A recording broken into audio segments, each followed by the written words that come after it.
Kita biarin alam yang mewarnai, karena logamnya kuningan itu, kalau dia teroksidasi, dia akan berubah warna seperti hijau toska itu, biru toska gitu ya, antara biru dan hijau itu. Baru pertama kali ini saya kira di dunia ini, saya diperkenalkan kepada Pak Jokowi oleh Prime Minister India. Ini kita GWK itu 80 hektar loh. Ini masa istana yang tanahnya cuma kosong. Gitu ya? Kos 35 hektar nih. Wah, saya agak protes. Saya dari kecil udah diajarin orang tua saya, kalau kamu senang nggak usah lah jingkrak-jingkrak. Kalau kamu susah pun jangan terlalu bersedih lagi. Nah, jadi saya biasa-biasa aja.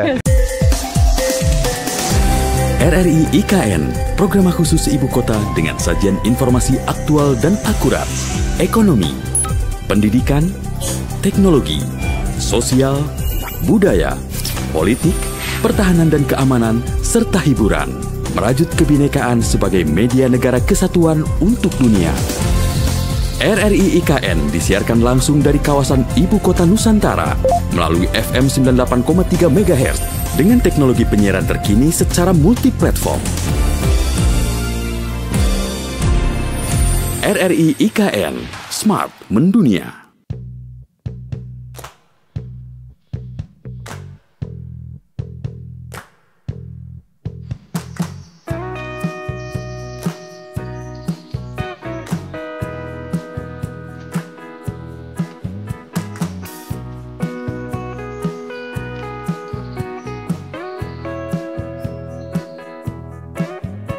Pendengar dan pemirsa RRI IKN dimanapun Anda berada. Saat ini kami ajak Anda untuk sama-sama kita susuri, kita nikmati suasana yang ada di kawasan glamping yang menjadi salah satu tempat peristirahatan tokoh yang cukup berpengaruh untuk pembangunan Ibu Kota Nusantara. Nah, kalau saya sampaikan karya-karya beliau, pasti akan langsung Anda ketahui ya. Salah satu karya beliau yang sempat viral saat ini adalah patung Garuda yang sudah berdiri kokoh dan sudah selesai pengerjaannya dan akan kita gunakan di hari ulang tahun kemerdekaan ke-79 di Ibu Kota Nusantara. Nah, siapakah beliau? Saya akan ajak Anda untuk berbincang dan mengenal beliau lebih dalam.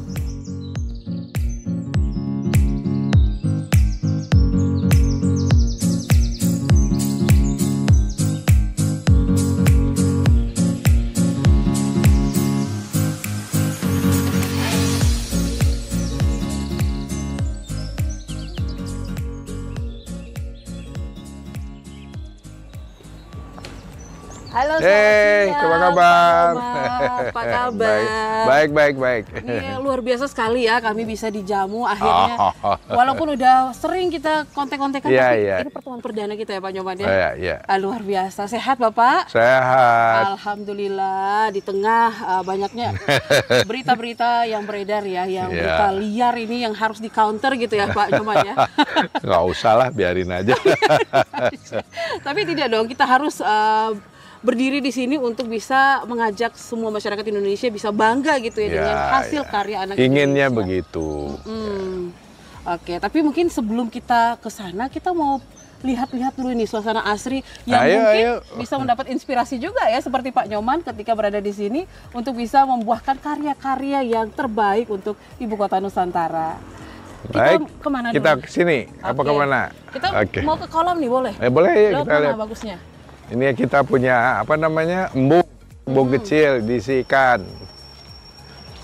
Ada ikannya di dalam? Ada. Oke. Ini khusus hanya untuk kolam ikan saja begitu Pak ya? Ya, itu kolam ikan. Kebetulan dia ada air yang terus-terusan kecil sih. Kayak mata air gitu. Jadi selalu basah itu. Udah deh, kalian aja kita bikin embung gitu. Apakah memang tempat ini yang menjadi ruang inspirasi untuk Pak Nyoman bisa mengeluarkan ide-ide karya-karya yang spektakuler? Ya, saya itu harus dekat dengan alam. Ya. Rumah saya di Bandung itu dikelilingi 3.000 pohon besar-besar ya. Pohon beringin, ada 8 tuh besar-besar sekali. Ya. Ada pule, ada macam-macam. Nah itu baru merasa kita hidup gitu loh ya dengan alam itu. Oke. Nah, apalagi di sini, kalau di sini nggak ada pohon-pohon gini nggak betah juga nih. Ya padahal kalau mau dipikir ini masih kita sewa gitu ya Pak? Sewa. Ya. Untuk berapa tahun ini? Kita ada yang 5 tahun, ada yang 20 tahun gitu. Tergantung yang mereka yang punyanya gitu. Oke. Nah berarti salah satu inspirasi juga nanti di Istana Garuda itu kan nanti akan berubah warna menjadi hijau gitu ya? Iya. Nah itu memang inspirasinya memang dari alam? Ya betul, semua kan saya inginnya begini, warna itu jangan dicat gitu ya, itu kan terlalu kelihatan imitasi. Nah ini kita biarin alam yang mewarnai, karena logamnya kuningan itu, kalau dia teroksidasi, dia akan berubah warna seperti hijau toska itu, biru toska gitu ya, antara biru dan hijau itu. Nah ini yang perlu dijelaskan kepada publik, itu perlu proses. Ya. Ada sedikit agak lama gitu ya, tergantung kelembaban dari alamnya. Kalau nggak salah di sini cukup lembab, harusnya dia lebih cepat. Ya. Gitu. Nah ini kan memang miris ya kalau kita melihat di media itu kayak katanya suram. Kenapa harus nuansanya hitam? Nah ini yang mereka belum tahu ternyata ya. Itu butuh waktu, tidak serta-merta, dan kalau misalnya dicat itu sekarang itu dicat, gampang ngelupas. Oh, ngelupas. Jadi gini, kalau dengan cat itu kan bukan alam, ya itu kita buat. Cuma nantinya banyak yang diperlukan itu maintenance. Ya, maintenance cat itu kalau tahu di luar terkontaminasi udara, hujan itu kan dia lama-lama belel. Iya betul. Nah ini bedanya kalau patina itu artinya namanya patina ya, proses oksidasi oleh alam. Tapi bisa juga kita percepat. Sekarang ini kan ada usaha dipercepat dengan cara kita semprotkan asam tertentu ya. Nah, rumus-rumusnya ada. Cuman mengaplikasikannya sangat tergantung sama cuaca. Ya. Matahari, juga kelembaban. Gitu. Nah, itulah rahasianya yang biasanya seniman memiliki masing-masing tuh rahasianya mereka-mereka gitu loh ya. Gitu. Nah, itu di luarnya itu kuningan. Dalamnya bilah-bilah itu yang kita sebut bilah itu dalamnya dengan perforated. Artinya logam bolong-bolong tadi. Logam bolong-bolong ini dibuat oleh dari baja tahan cuaca. Nah, orang sering nyebutnya korten, baja korten. Ya. Nah, baja korten ini warna awalnya itu dia kemerahan itu, yang seperti kelihatan karat itu. Nanti lama-lama dia berubah. Jadi dalam setahun 2 tahun kalau menurut ininya dari mereka, dari produknya, produk bajanya itu kan masing-masing. Itu setahun 2 tahun dia berubah.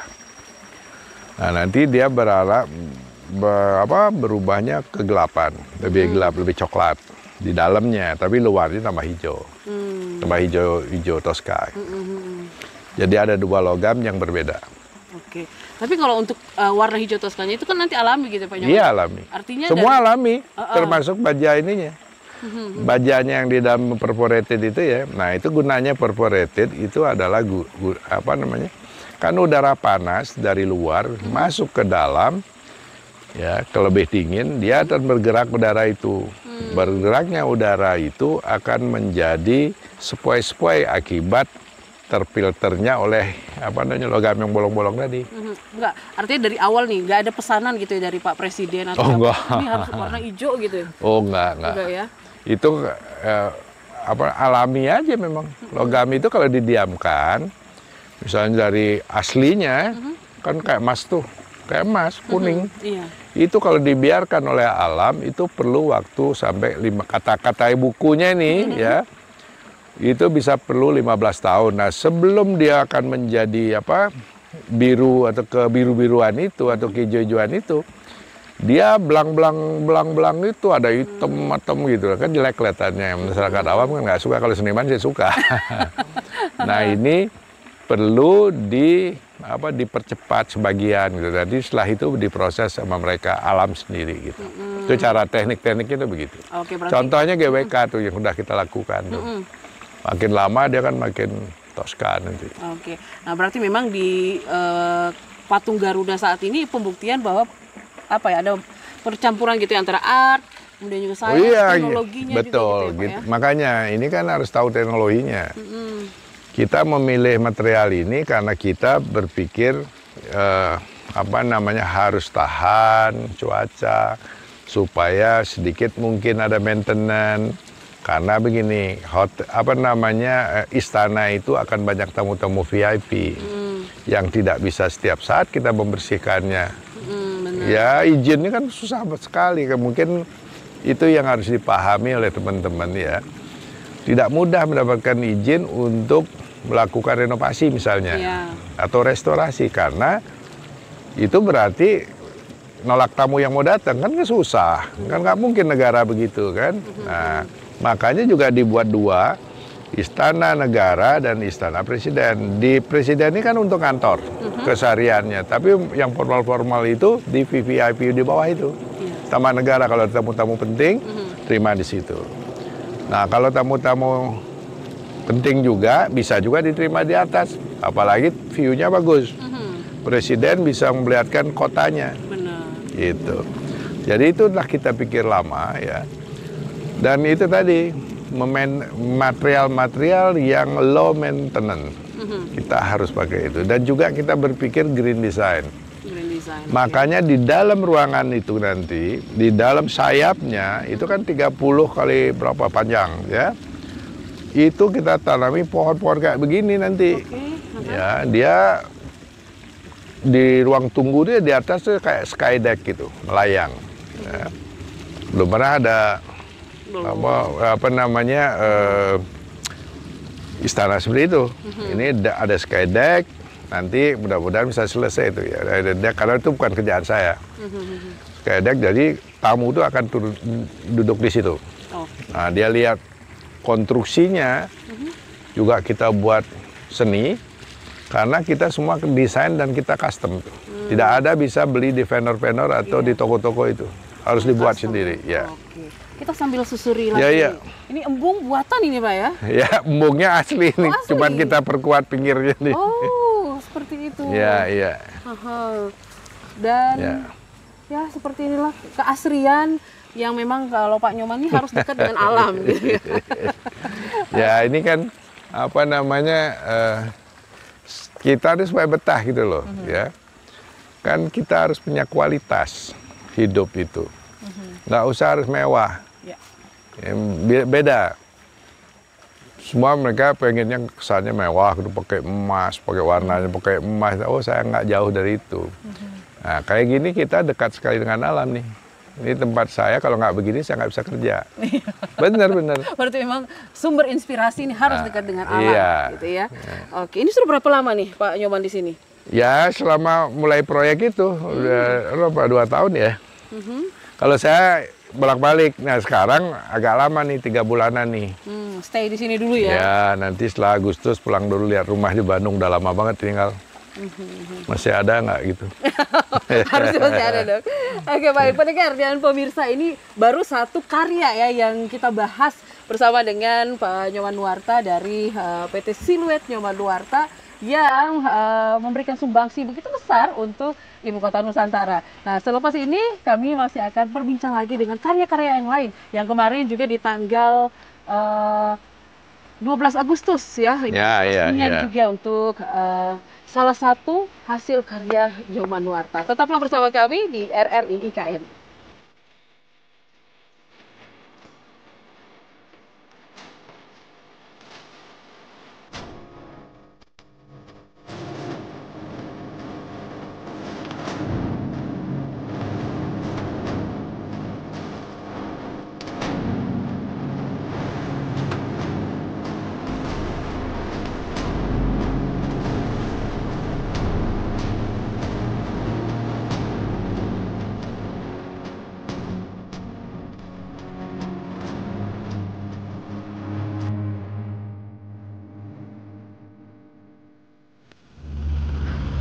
di sini Pak Nyoman bareng dengan teman-teman dari PT Seluruh Teman Art. Ya, di sini kita ada 450 orang.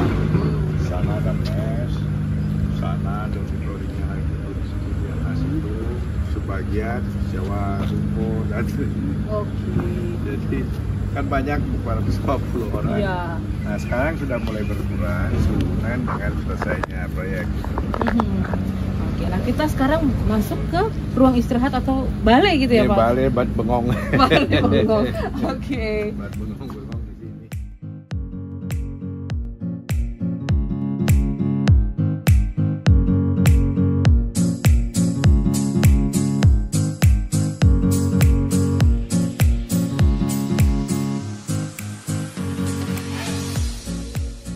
Ya, baik pendengar dan juga pemirsa kanal YouTube RRI, kini kita sudah berada di Balai Bengong gitu ya Pak. Iya. Mudah-mudahan di kesempatan kita ngobrol-ngobrol di ruangan ini bisa memberikan inspirasi juga dan juga bisa menepis gitu ya tulisan-tulisan miring, karya-karya dari insan pers terkait dengan apa yang sudah ditorehkan oleh Bapak Nyoman Nuarta. Nah Pak Nyoman, ada rasa sakit hati nggak sih baca-baca artikel-artikel yang miring gitu Pak? Enggak lah, begini. Seni itu memerlukan apresiasi, jadi perlu perlu pengetahuan sedikit lah ya. Jadi kalau saya marah berarti kan tidak terjalin komunikasinya nanti. Jadi seni itu adalah cara kita berkomunikasi. Nah, cara komunikasi ini belum juga bisa dipahami begitu saja gitu ya. Kalau orang-orangnya tidak memiliki pengetahuan sedikit mengenai keseni rupaan ya. Nah, tapi kan ada macam-macam, ada yang tidak suka. Memang udah nggak suka aja itu sulit lah. Tapi ada orang-orang yang sebenarnya dia belum ngerti. Itu beda lagi. Tapi kalau yang sudah orangnya nggak suka mau diceritain apa juga dia nggak akan terima gitu loh ya, itu beda lah. Itu nggak perlu lah, biarin aja. Nah, kita berbicara kepada teman-teman yang belum paham. Ya itu kan harus diceritakan kenapa ini terjadi seperti ini. Nah coba pertanyaan-pertanyaannya apa aja sih, saya kurang mengikuti juga tuh. Pokoknya yang beredar itu kayak apa, adalah mistis, adalah ini sarang kelelawar, master plan-nya sama hasilnya itu nggak sesuai. Ya gini, kalau saya ini sebagai pematung ya, udah 50 tahun saya belum pernah berani berkomentar terhadap karya orang. Belum pernah. Padahal saya ya lumayan lah diakui lah gitu ya. Saya pernah mendapat penghargaan dari Perancis, dari India, dari dalam negeri, dari ITB sendiri, tempat kampus saya banyak gitu ya. Saya tidak berani mengomentari suatu karya orang, apalagi menghinanya. Karena gini, kemungkinan-kemungkinan lain akan bisa terjadi. Contoh soal aja. Waktu saya membuat GWK, itu kan membutuhkan waktu 28 tahun. Masyarakat, DPR, pemerintah saja banyak yang tidak tahu. Proyek itu buat proyek pribadi, swasta. Bukan proyek negara atau proyek pemerintah atau Pemda, enggak. Saya dipanggil DPR marah-marahin. Ya, berapa saham kami di situ? Loh, saham kapan beli? Ibu beli saham saya bilang benar-benar cewek ya. Saya jadi, nah ternyata mereka nggak paham. Padahal kan udah 28 tahun tuh. Ya, harusnya kalau mau tahu itu kan gampang, tinggal telepon saya tanya, cerita. Ini nggak diobrol dulu di pers, ya kan malu akhirnya. Tidak seperti itu gitu. Itu punya saya sendiri. Proyek pribadi. Ya karena nggak salah juga, seniman itu kan dianggap miskin. Iya, masuk miskin. Jadi ya nggak mungkin lah gitu seniman. Ada lagi yang lebih sadis. Wah ini pasti jual narkoba ini. Jadi semacam gitu. Ada yang begitu. Tapi biarlah gini. Realita ini kan berkata, realita itu kan tidak bisa dipungkiri. Ya, GWK itu sudah kita buat selama 28 tahun, setelah selesai kita jual, setelah mau selesai kita jual, akhirnya bisa kita selesaikan. Nah, kalau sekarang proyek ini adalah proyek negara, pakai uang negara, ya saya kan harus bertanggung jawab. Stres saya nggak sestres waktu GWK. Dulu uang saya cari sendiri, jual-jual patung, pokoknya macam-macam lah cari proyek. Kalau sekarang saya dibayar oleh negara, ya. Jadi saya bertanggung jawab terhadap desain yang telah disetujui oleh Presiden, ya.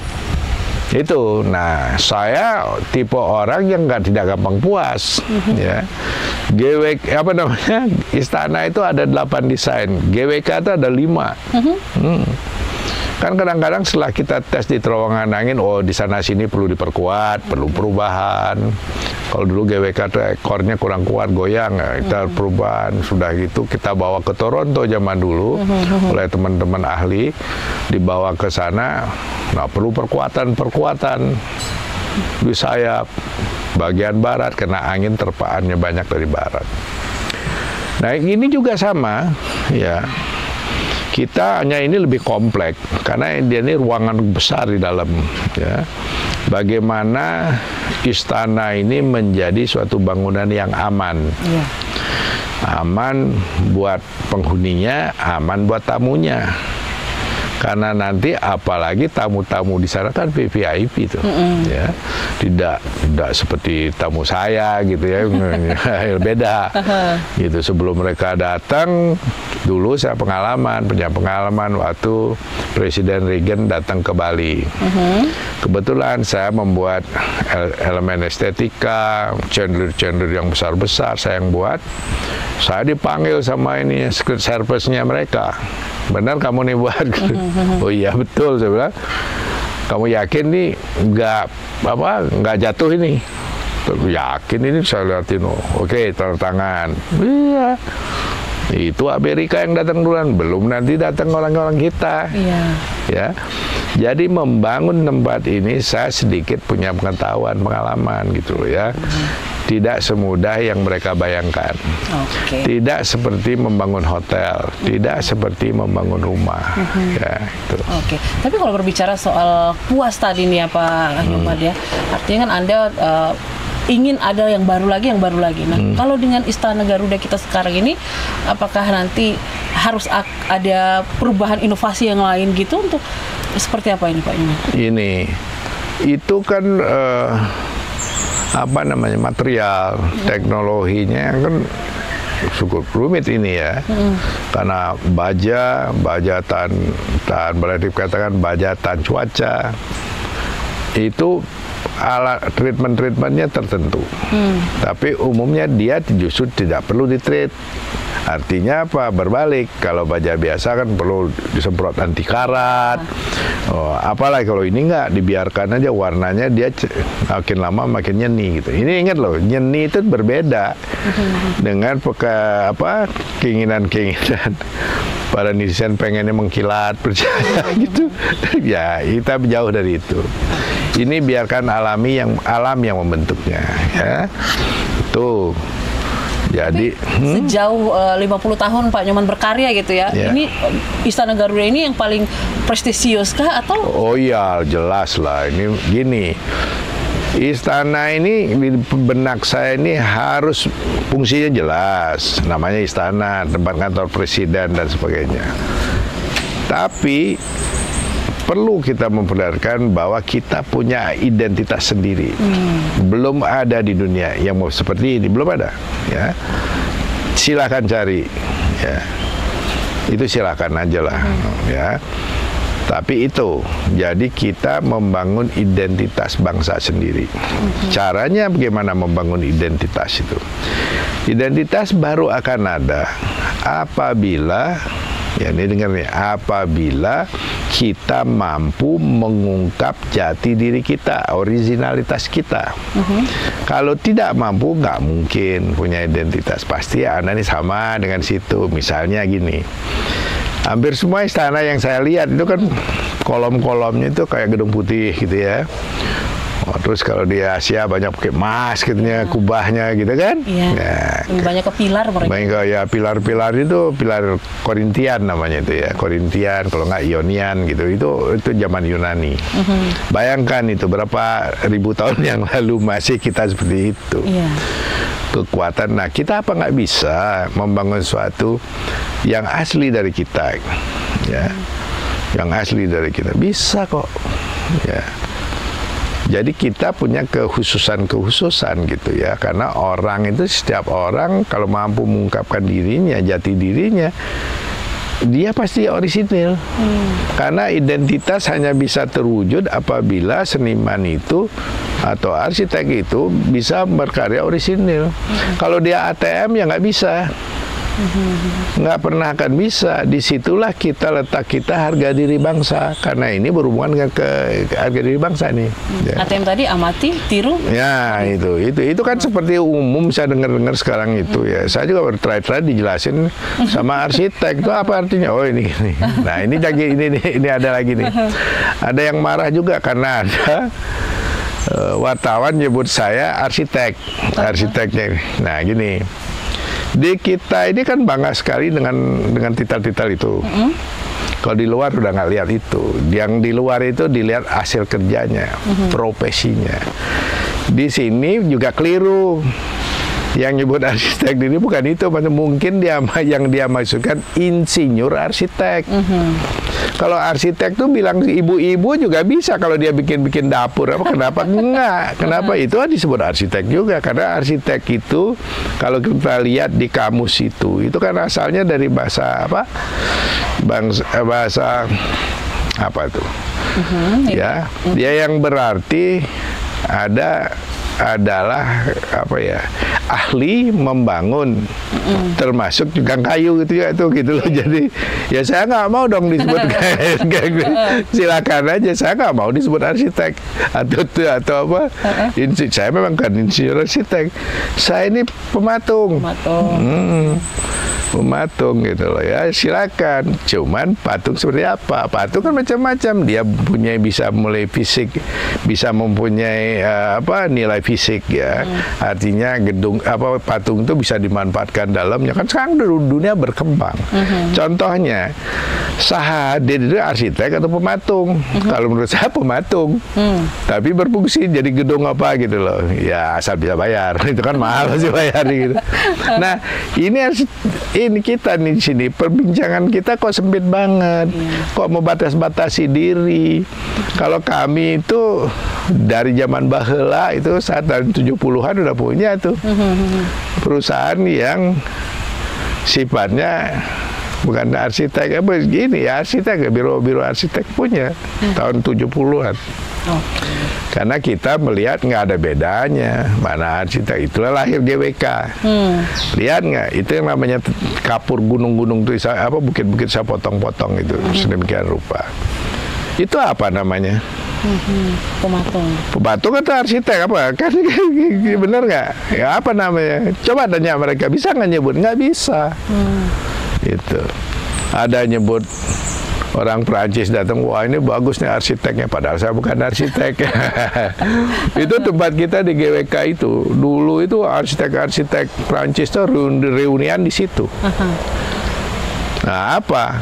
Gitu. Saya tanya, lu bilang arsiteknya karena arsitek karena patung. Nah coba bingung dia. Nah kalau saya bikin karangan saya sebut land art. Ya, seni lahan. Nah sekarang saya menggabungkan art sculpt, seni dan patung. Ya, sculpture. Itu terserah mau nyebut apa aja, gue yang buat kok. Yang penting kita nyaman aja. Ya, pokoknya saya kan loh, disebut apapun, miskin juga kagak, kaya juga kagak, kan yang penting berkarya, ngapain sih gitu loh. Kok nama itu, titel itu menjadi loh, saya juga dikasih titel honoris doktor, honoris causa, DRS. Nggak ada bangga-bangganya tuh. saya kadang-kadang malu tuh, saya kan suka dipaksa, Pak harus tulis titelnya. Ya itu yang nulis tuh si Sena itu tulis.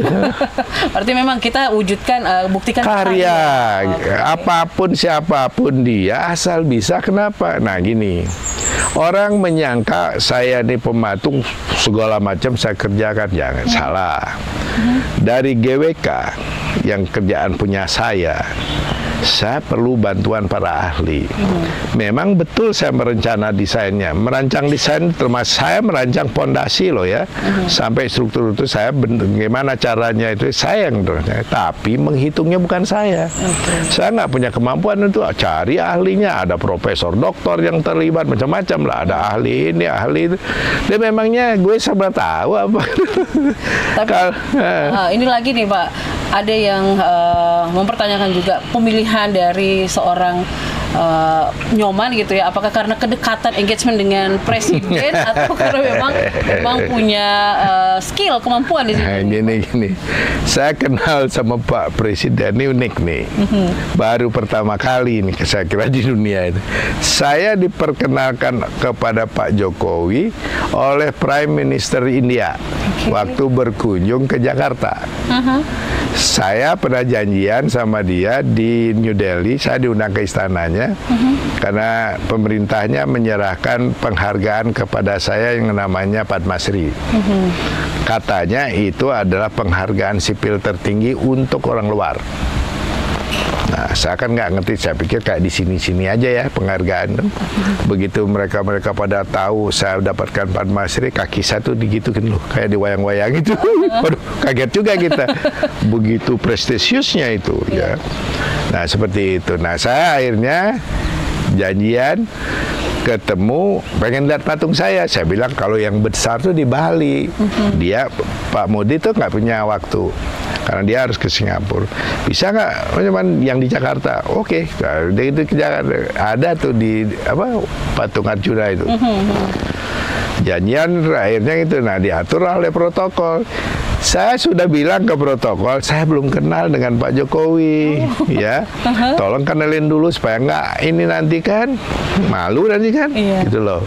Masa presiden kita nggak kenal, ya nggak kenal juga nggak penting sih, gitu kan. Ya, yang penting kan pengen kenal kan saya ke presiden, tapi presiden belum tentu pengen kenal sama saya.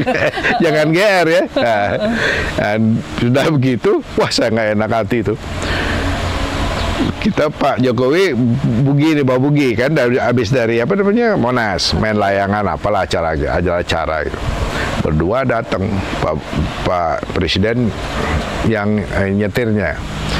Saya nyambut di depan karena saya pengen ngehormatin Pak Modi itu. Saya pakai baju India yang panjang itu loh. Itu pun kurta. Itu pun saya sudah potong sedikit, jangan terlalu panjang gitu ya. Tapi masih kelihatan Indianya.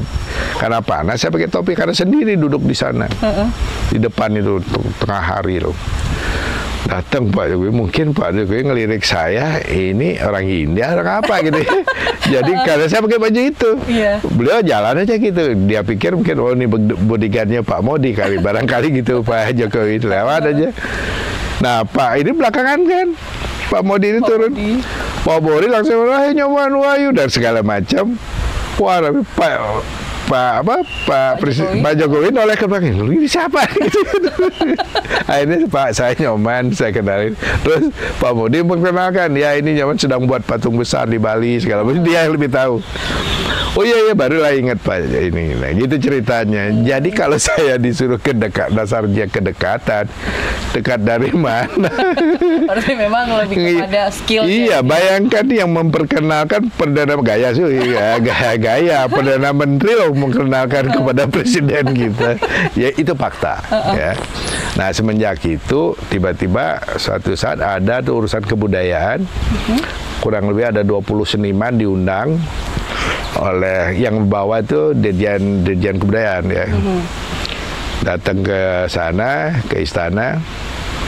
Sempetan nih saya nih kan yang nyambut Pak Presiden kan, Pak mohon maaf nih kemarin bulan saya gitu, saya udah lapor loh ke ini, ngapa kayak gitu. Wah ini presidennya kok gampang bener nih, ya saya minta maaf gitu ya. Oke beda nih, saya kan kenal Pak Harto, hampir semua presiden saya kenal.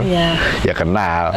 Kami juga kenal ya. Kenal semua kenal kan, tapi kan ya beda. Balik belum. Gitu. Oke, gayung bersambut gitu lah ya. Kemudian Pak Menteri PU, Pak Basuki nelpon saya, beli, katanya manggil saya beli. Ini itu nggak bersedia nggak jadi juri untuk ini nih master plan IKN. Loh untuk negara mana mungkin saya nggak bilang bersedia. Ya asal saya mampu, ini mau gitu kan. Oke.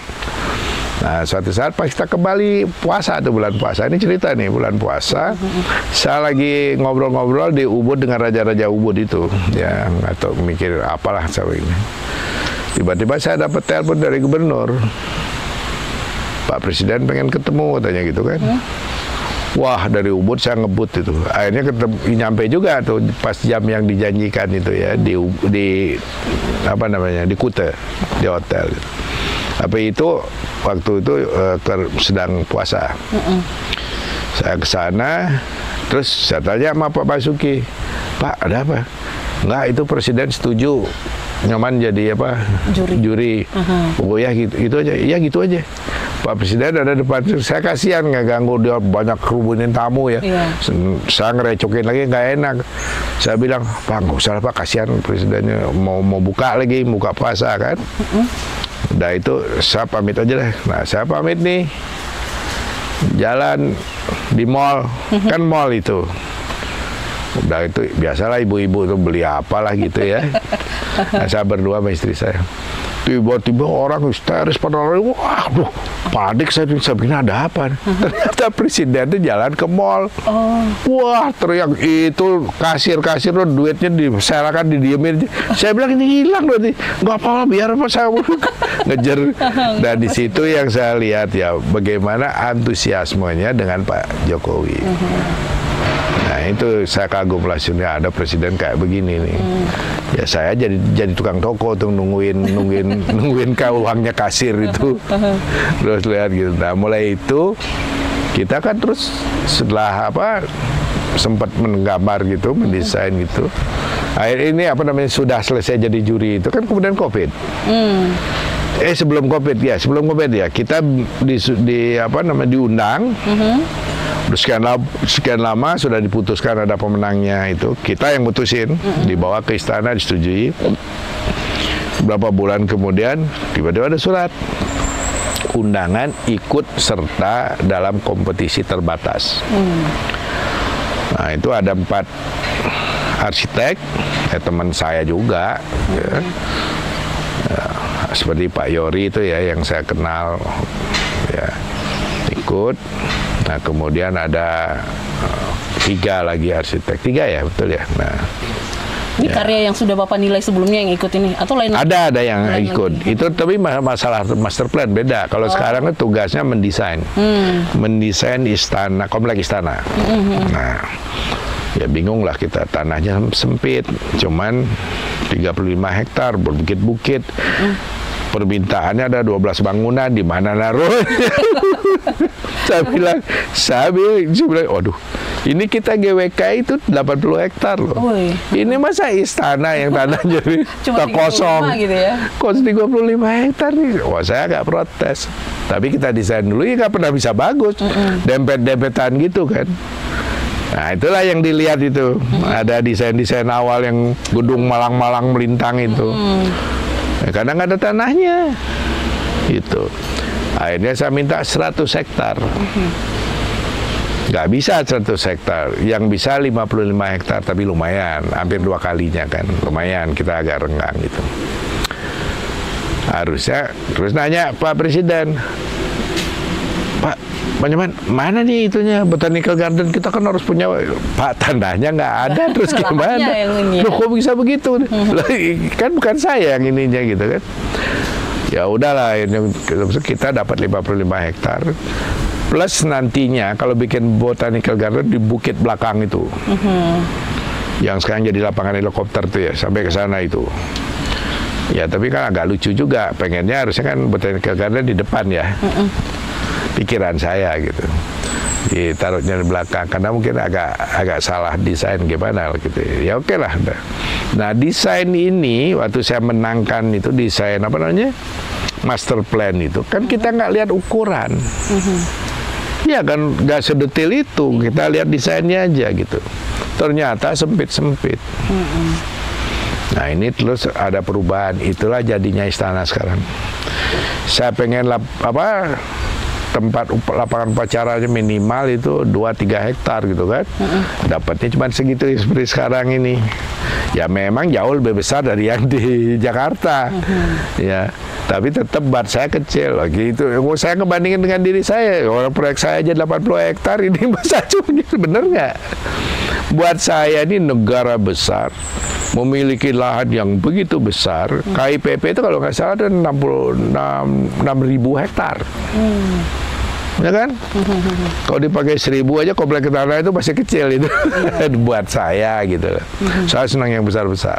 Oke. Ya. Jadi selain Istana Garuda nih yang ada di KIPP, kemarin juga ya di tanggal 12 Agustus sudah diresmikan untuk Taman Kusuma Bangsa. Nah, ini sayap Nusantara di situ ya. Ada dua yang pelindung Nusantara tadinya saya bilang dia. Oke.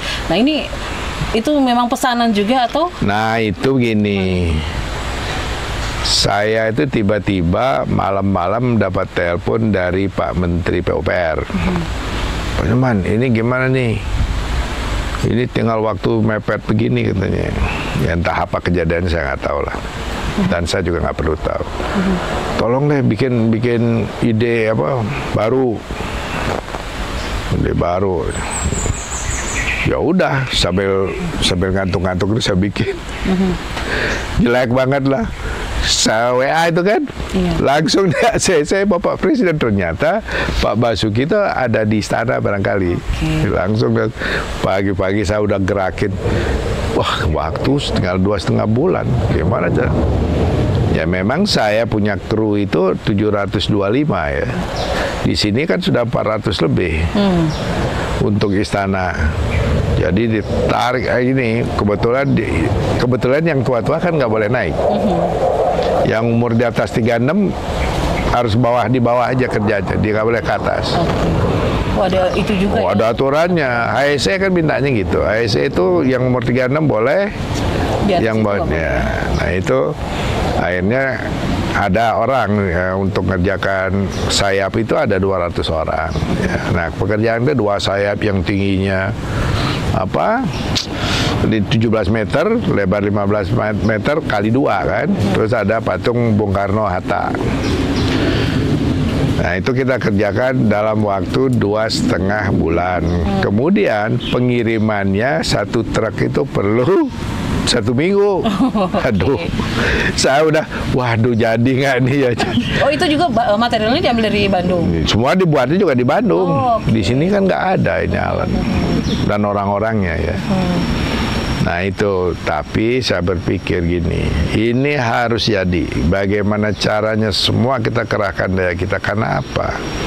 Karena memang sudah menjadi rangkaian upacara. Kalau nggak jadi rangkaian itu putus nanti. Ya. Saya betul-betul bertekad harus selesai, dikerahkan siang malam ya. Kerahkan kemampuan kita. Karena bahannya juga nggak sembarangan itu. Ya, tembaga Kuningan itu kan sulit mengolahnya, jarang orang yang bisa. Nah, dari situ kita kerja. Saya juga kaget, kok bisa ya? Saya shock sendiri nih. Loh, kok bisa? Nah, disitulah saya merasa sangat dibantu dari yang dari atas. Bayangkan, ya kan lihat kan patung sebesar gitu, 2,5 bulan yang percaya, sebenarnya nggak ada yang percaya. Saya sendiri nggak percaya, terus terang aja. Saya juga bingung, semua itu pada anak-anak peluk-pelukan nangis gitu ya, terharu. Kok bisa ya Pak? Ya makanya kamu ingat, ini kalau nggak ada yang di atas kamu nggak bisa. Udahlah, kita tuh kayak kesurupan kerja tuh. Waktu udah nggak lihat, nggak mau lihat lagi kan, stres kita tuh kan. Bahkan topping off-nya ini pun tengah malam juga itu Pak. Nah makanya ini kok bisa gitu. Dari sama nih juga itu apa namanya, Garuda itu ya. Garuda itu waktu cuma 17 bulan. Dipotong ujian itu seberapa persen, nggak bisa kerja, nggak boleh masang. Aduh, saya udah jantung saya, aduh kayaknya nggak jadi nih, nggak jadi gitu. Terus begitu saya berdoa, saya aduh mudah-mudahan kayaknya Tuhan jangan benci deh sama aku deh. Tapi saya bilang, aduh bro, kayaknya Tuhan benci sama aku, kayaknya bisa jadi nih. Hujan, baru mau masang hujan. Tuh truk itu nggak bisa. Ini truk kita kan ada 8 truk tuh dari sini tuh ngangkut bilah itu, nggak bisa naik. Jalannya slip. Oke. Nah, berarti kita masih menunggu karya yang lain untuk diselesaikan gitu ya Pak? Ya, ini ada gitu ya? Ada masjid, banyak itu. Ada jembatan. Ada sekarang nih, mudah-mudahan nih minggu ini sebelum 17 sudah selesai satu patung juga di apa namanya, PPIP.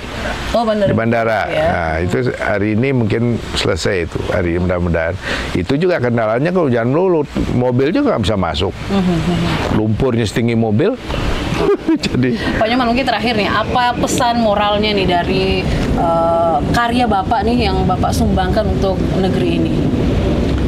ya begini, kita sih mimpinya kita menginginkan memberikan yang terbaik yang semampu kita. Saya udah kerja keras kok, tidak main-main kerja itu. Bayangkan aja. Nah, tapi perkaranya seperti tadi, ada yang terima dengan baik, dengan bangga, tapi ada yang membencinya juga. Ya gitu. Nah, itu terserah lah. Dan saya juga terus terang tidak mengharapkan karya itu ya, dicintai oleh semua orang, belum tentu lah. Ya presiden aja kan nggak semua senang, begitu. Apalagi kayak saya, udah tidak punya kekuatan politik dan tidak juga bermaksud berpolitik. Terus kemudian dengan Pak Presiden tuh ya kenal-kenal begitu, nggak seperti orang dekat begitu ya. Biasanya enggak, dan saya juga tidak pernah kedekatan itu dimanfaatkan oleh saya, nggak ada. Terharu nggak sih Pak ketika melihat karya Bapak nih banyak yang kunjungi, banyak yang berselfie ria di sini, bahkan nanti akan dijadikan tempat renungan suci juga gitu ya? Saya dari kecil udah diajarin oleh orang tua saya, kalau kamu senang nggak usah lah jingkrak-jingkrak, kalau kamu susah pun jangan terlalu bersedih lagi. Nah, jadi saya biasa-biasa aja. Di dalam hati iya. Terutama begini, selesai proyek itu, anak-anak itu kan sepi. Ini kayak sekarang ini nggak ada yang kerjaan, ada kerja beberapa gelintir orang. Iya. Sedih banget. Bayangin tuh setahun kita di sini, itu dari pagi subuh udah bunyi keren, bunyi apa, karena yang dari istana pulang. Iya. Diganti yang masuk lagi kan terus gitu terus. Gak pernah ada berhenti sampai subuh, plak. Untung workshop kita jauh dari perumahan. Jadi gak ada yang protes. Jadi bebas kita. Ya bunyi gerinda tuh, kalau gerindanya 1, 2, kapan nih puluhan gerinda. Udah kayak jet gitu suaranya. Ya. Nah, itu yang saya bilang saya syukuri. Beruntung kita dapat tempat tidak terlalu jauh dari istana dan tidak membuat orang tetangga kita marah, karena memang nggak ada tetangga, ya gitu. Nah, inilah saya bilang, mudah-mudahan niat baik ini ya mendapat ridho dari Yang Maha Kuasa gitu ya. Saya cuma itu betul. Ada ungkapan rasa syukur, terima kasih kepada semua yang sudah membantu saat ini? Oh iya dong, itu kan semua pihak yang menyangkanya kan saya aja sendiri, enggak. Seperti Anda ini sekarang kan membantu kami menjelaskan ke masyarakat dengan baik. Ada teman-teman seniman juga menulis ya. Tadi saya lihat tulisannya Pak Teguh Hostentrik ya, ikut begitu ya. Ya banyak ngeliat kok saya seperti sudah bekerja seperti ini, ternyata juga orang nggak seneng gitu. Apalagi barangkali kalau saya tidak kerja, kebayang bencinya. Ini udah bekerja kayak gini, kayak begitu. Nah, itulah saya bilang, jadi kita sekarang harus belajar memulai dengan, saya ini kan udah tua nih, cucu-cucu, menghargai cucu-cucu saya, supaya nanti dia ada kebanggaan gitu. Jangan dihina terus loh. Kalau saya dihina nggak apa-apa. Ya, dihina, dinyinyir itu nggak apa-apa. Tapi kalau anak-anak cucu itu yang baru berkarya sepotong dua potong sudah nanti dia ciut gitu kan. Nah itu. Oke, kita doakan saja semoga semua pendengar, pemirsa dan masyarakat Indonesia ini sehat gitu ya, supaya sama-sama kita bisa saksikan ketika nanti Istana Garuda ini yang seperti Pak Nyoman katakan sudah berubah warna, tidak akan ada lagi kesan yang suram tadi, gelap gitu ya, dan anggapan-anggapan miring, Pak Nyoman. Ya. Baik, Pak Nyoman, terima kasih. Saya bilang terima kasih, juga terima kasih kepada pemirsa saya Indonesia. Mudah-mudahan apa yang saya buat ini bermanfaat untuk kesatuan kita, keutuhan bangsa ini. Terima kasih. Baik, terima kasih. Dan demikianlah pendengar serta pemirsa kanal YouTube RRI IKN, dari hasil perbincangan kami bersama dengan Nyoman Nuarta, kita patut berbangga begitu ya, bahwa kita sekarang sudah bisa menciptakan untuk identitas diri kita sendiri dari karya anak bangsa. Dari kawasan glamping, kemudian di kawasan Ibu Kota Nusantara, kami yang bertugas mengucapkan terima kasih, pamit undur diri. Wassalamualaikum warahmatullahi wabarakatuh. Mengudara di Ibu Kota Nusantara IKN, Smart Sustainable Forest City. Inilah RRI IKN 98,3 FM dan aplikasi RRI Digital.